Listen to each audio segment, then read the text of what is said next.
bem? Paula Cabreira, sou repórter do jornal Nossa Cidade. A gente está recebendo hoje aqui o deputado estadual Caio França. Então, eu gostaria muito de falar obrigado, deputado, pela presença. A gente sabe que agora as agendas começam a ficar mais corridas, então a gente vai ter um papo rápido também com o deputado. Muito obrigada, Eu que deputado. agradeço aqui, Paula, a vocês, todos do jornal Nossa Cidade, o convite aqui para eu poder bater um papo a respeito do nosso mandato e das expectativas aqui para a região do ABC. Obrigada. Caio, eu queria começar falando, te introduzindo, para que as pessoas saibam, o Caio já é deputado estadual, né? A família é de Santos, mas tem uma presença muito grande aqui na região do Grande ABC. Caio é filho do Márcio França, que deve vir agora candidato a senador. A mãe dele, Lúcia, agora é vice Pois é. na chapa do Fernando Haddad. Então, é uma família que já tem a política aí no sangue, né, Caio? Pois Como é é. que é essa relação? Como é que você começou na política? Claro, a influência do meu pai ajudou muito no início, mas eu confesso que eu sempre me achei muito tímido para a política, viu, Paula? Eu fiz faculdade de Direito e até no início não queria me envolver com a política. E quando eu fui no segundo ano, eu já era afiliado ao partido, tive a chance de ser candidato a vereador. Foi um pouco de, sim, aquele imediatismo de um jovem que ainda não tinha muita noção. Eu topei, e aí quando eu topei a primeira vez, aí o negócio desandou. Eu ganhei a eleição para vereador, fui o mais votado em São Vicente, mais jovem na época, e aí na sequência eu disputei a prefeitura, perdi a eleição e depois em 2014 ganhei para deputado, fui o mais jovem da Assembleia em 2014, no primeiro mandato, mais jovem do estado, e aí em 2018 fui reeleito. Minha mãe nunca disputou eleição, essa está sendo a primeira vez e nós estamos aqui com o coração a mil, porque eu brinco, meu pai já está mais calejado, então compreende muitas das vezes as pessoas que não gostam, outros que gostam, e recebe isso com muita tranquilidade. Mas a mãe é mãe, né? Você sente um coração mais apertado. Mas estamos bem animados com tudo também, desejando muito sucesso. E eu posso garantir que ela vai surpreender muito pela história de vida que ela tem. Ela é professora também, foi professora da rede municipal, construiu, hoje tem uma empresária, tem uma escola lá na Praia Grande, no litoral de São Paulo também. Há 40 anos era diretora da escola e resolveu nessa eleição, a convite do Haddad, se dedicar também ao estado de São Paulo, aqui sendo candidata a vice-governadora. Muito Bacana. orgulhoso da família na política. E eu queria ver com você também o seguinte: é uma campanha extenuante, agora a gente sabe que vocês mal conseguem se encontrar. Mas como é que é para você ser nossa terceira campanha para deputado? Tá mais corrido? Você consegue estar mais presente na sua base? Onde fica mais a sua base, Caio? Minha base ela é mais litoral e nessa eleição especialmente nós temos feito bastante movimentos também aqui na região do ABC e na Grande São Paulo como um todo, né? Então, na última eleição eu tive aqui no ABC por volta de 5 mil votos entre todas as cidades. E a gente espera dessa vez avançar, né, em relação a isso pela quantidade de emendas, de parcerias que nós estabelecemos desde a última eleição até agora. Mas claro que eu tenho lá um eixo central na minha terra natal, que é São Vicente, expandindo para todo o litoral de São Paulo. Uma campanha curta, de 45 dias. Acho que teremos 30 dias mais intensos, os 30 dias de setembro, né? Já que a eleição é dia 2 de outubro. Mas eu falo o seguinte, Paula, para quem exerce o mandato, assim como eu, não adianta inventar muita coisa, tem que mostrar o que fez, né? Não é ficar falando só, eu pretendo, tudo bem, pode pretender algumas coisas, mas e o que você fez ao longo desses últimos 4 anos? Eu tenho muito orgulho de defender o legado, o mandato que eu conduzi na Assembleia, todas as minhas votações, todas as minhas pautas principais que eu apresentei, as minhas emendas encaminhadas, não me deixei levar pelas facilidades de ser governista, né? Porque você sabe que também tem isso, você votar com o governo te abre muitas portas, mas eu não vou trocar minha consciência tranquila por emenda extra, por cargo no governo, e foi assim que eu conduzi o meu mandato, então eu estou muito satisfeito de poder retornar a uma eleição e mostrando o que eu fiz, como eu me comportei ao longo desses últimos 4 anos. Acho que é importante a gente frisar dentro disso, Caio, que você realmente foi um dos que mais bateu de frente. A gente teve uma situação no governo do estado, que foi, acho que é do ICMS, né? Foi? Dos remédios, e você foi um dos que realmente tomou essa frente. A gente sabe que depois o governo reviu, mas grande parte dessa pauta foi comprada por você. Não, foi um absurdo, na verdade, que infelizmente meus colegas aceitaram. O governador aumentou os impostos do Estado e, daquela lei em diante, nenhum aumento precisa passar mais pela Assembleia. Ele, por decreto, tem a capacidade de poder aumentar impostos. E durante a pandemia, o governador teve a capacidade de aumentar impostos sobre remédios, aumentar impostos sobre cadeira de roda, sobre produtos para hemodiálise, sobre, enfim, alimentos. Depois começou a voltar atrás, a pressão foi muito grande, teve um ou outro alimento que ele acabou, produto que ele acabou voltando atrás. Mas esse projeto de lei especificamente que você está falando, a gente liderou lá a oposição ao projeto, mas infelizmente por um voto ele conseguiu a aprovação desse projeto e de outros, porque dentro desse projeto, Paulo, teve inclusive o fim da isenção de IPVA das pessoas com deficiência. As pessoas com deficiência, ao longo da história, têm isenção de IPVA para poder ter esse gasto com IPVA, para poder gastar com alguma coisa que precisa fazer. Normalmente o veículo precisa ser um veículo adaptado, precisa fazer algum tipo de tratamento e tal. Bom, o governador em 2021 tirou a isenção de IPVA através de um projeto de lei que passou pela Assembleia. A gente brigou, e infelizmente ele conseguiu aprovar. Eu fui para a Justiça, pelo meu partido, pelo PSB, e na semana retrasada tivemos uma decisão judicial favorável a nós, que ele não cumpriu um dos requisitos, que é um requisito chamado da noventena, que você precisa aguardar 90 dias entre a publicação da lei e os efeitos dela para ter efeito. E ele não esperou isso. Então, em 2021, que ele cobrou o IPVA das pessoas com deficiência, nós estamos agora pedindo reembolso dessas pessoas. Tanto ele errou, Paula, que esse ano ele devolveu a isenção, em 2022. Então, assim, eu volto a uma eleição de cabeça tranquila, coração leve de ter feito o meu melhor lá durante esses 4 anos. Fez a diferença, com certeza. E, Caio, eu acho importante a gente falar também, dentro dessa diferença que você fez, do seu projeto para o canabidiol. Sim. Que a gente sabe que tem ainda muita gente que não vê essa medicação com a importância que ela tem, mas ela é central em boa parte dos tratamentos, principalmente para as famílias que têm pessoas aí com alguns transtornos psíquicos. Eu queria que você falasse um pouco sobre isso.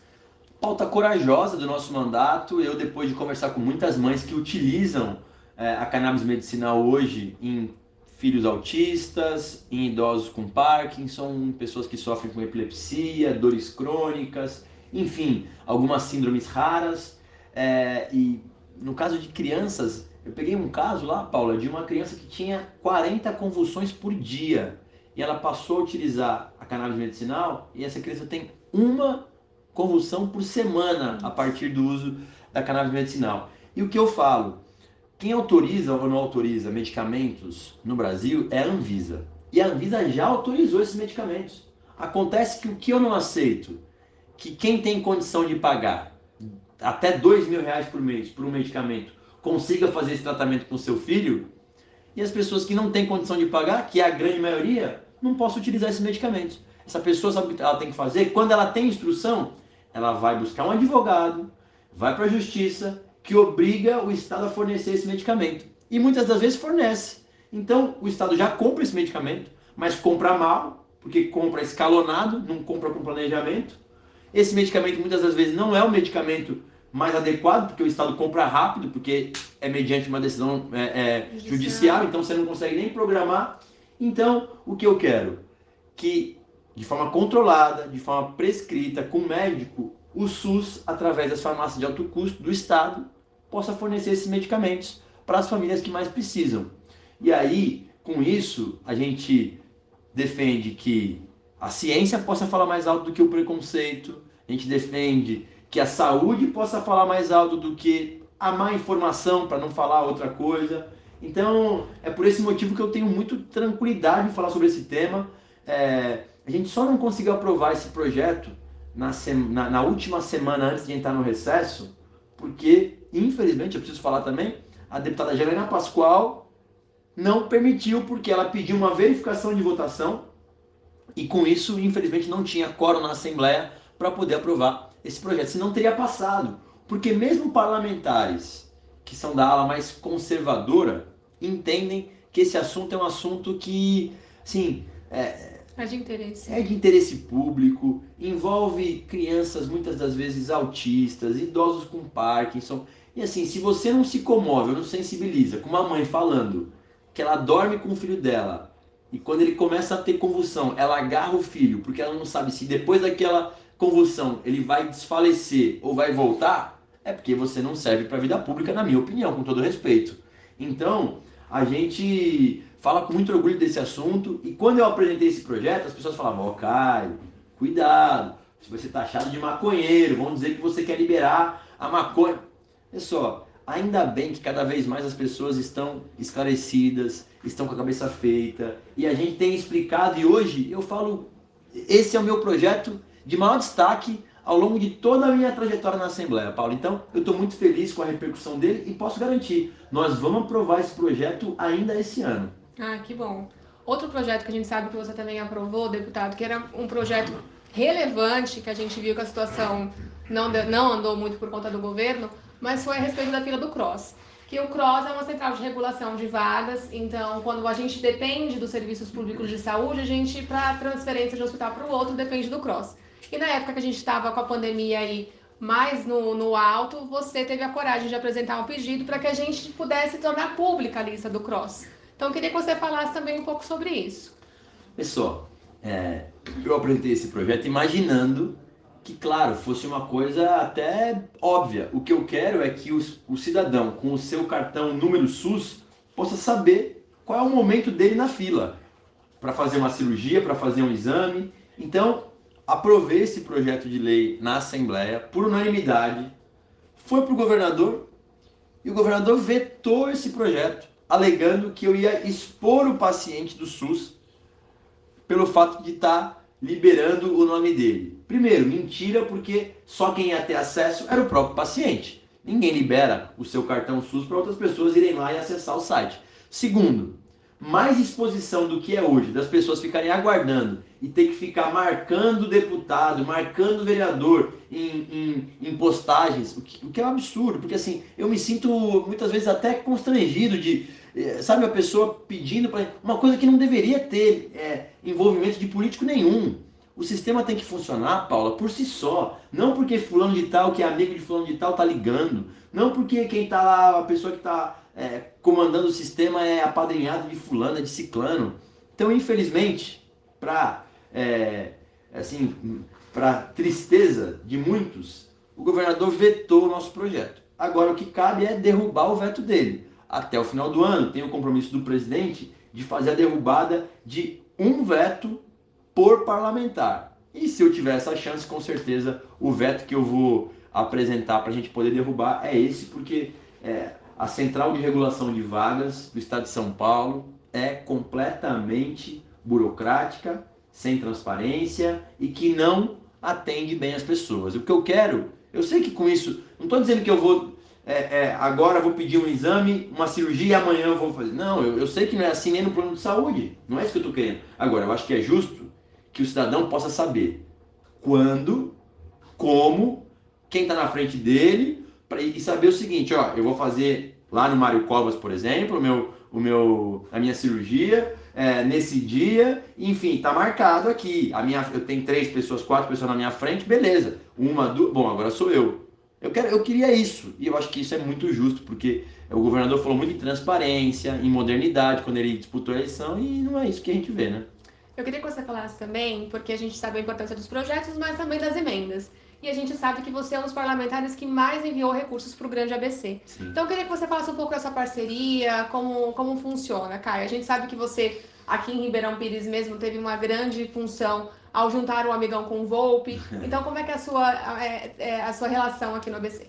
Não, a gente tem as lideranças nos municípios que sempre interagem conosco, né? Em todos os municípios, o nosso partido PSB tem organização. Eu costumo prestigiar os nossos parceiros do partido, então, os vereadores, presidentes de partido, no caso aqui de Ribeirão, né, que tem um amigão que é vice-prefeito. Então, a gente sempre prestigia eles através de indicações no orçamento com emendas impositivas, que são aquelas que todos os parlamentares têm direito, não é emenda extra, não é coisa de orçamento secreto, é emenda impositiva. A gente soma aí mais de 2 milhões de reais ao longo desses mandatos aqui para o ABC, fora outros programas que nós ajudamos a trazer para cá, como a Univesp, como a JUCESP.